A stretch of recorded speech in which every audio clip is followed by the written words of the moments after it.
Baby Mohammed takes every little labored breath on his own. No mom, no dad to hold his tiny hand. His parents didn't survive the earthquake. The 3-month-old was rescued by neighbors who brought him to this ICU. In the room next door, we find Ghalia. The 26-year-old will never walk again. The earthquake brought down her family's home and crushed her back. Her stepmom tells us Ghalia and her 3 children were under the rubble for 18 hours. The children survived, but they don't know where they are. In every room of the Syrian hospital, a bittersweet tale of survival. Many more should have been alive today to tell their stories.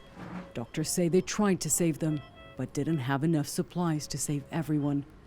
The few medical facilities in rebel-held Syria are barely still standing after years of Russian and Syrian regime bombardment that left them ill-equipped to deal with a disaster of this magnitude. We lost a lot of patients because of shortages in medical supplies. If we had them, we could have saved many more lives. This was the scene here last Monday and in other facilities run by the Syrian American Medical Society. This is the biggest disaster we ever had. We dealt with war injuries, but never had to deal with this many casualties at once. The people of this devastated land cried for help, but no help came.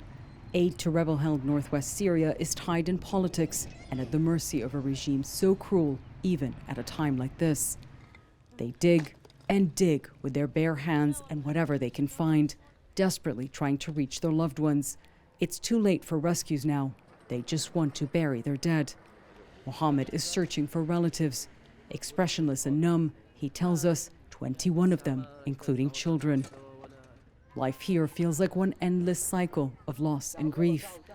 Most have been displaced time and time again by more than a decade of war.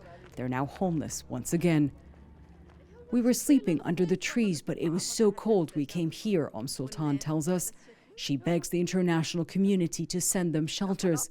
We just want a tent, she says. I wish we had died with everyone else so we don't go through this, she tells us. We survived only to live this misery and agony. They have nowhere left to run. Millions are trapped in Idlib. It's the last rebel-held territory in Syria. Mohammed says that she and her family fled Aleppo province and came here. She says they escaped the fighter jets and the airstrikes. And she says we came here and the earthquake followed us. She says death follows Syrians everywhere. 700 people lived in this now flattened residential complex. Only a handful survived. Young men from nearby villages came running to help get people out, she tells us. But what can they do? They tried digging. We heard people screaming, "Get us out, get us out." Then they went quiet. They all died. 2 days later, they pulled a little boy and girl. Their dead bodies were still warm.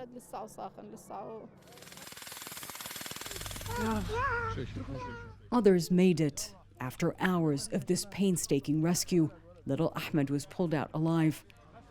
The White Helmets, heroes of Syria's war, did all they can to save as many as they can. They urgently appealed for international support. They didn't send anything. They didn't respond. They let the people here down, and now the people here in Syria really know that now they are forgotten.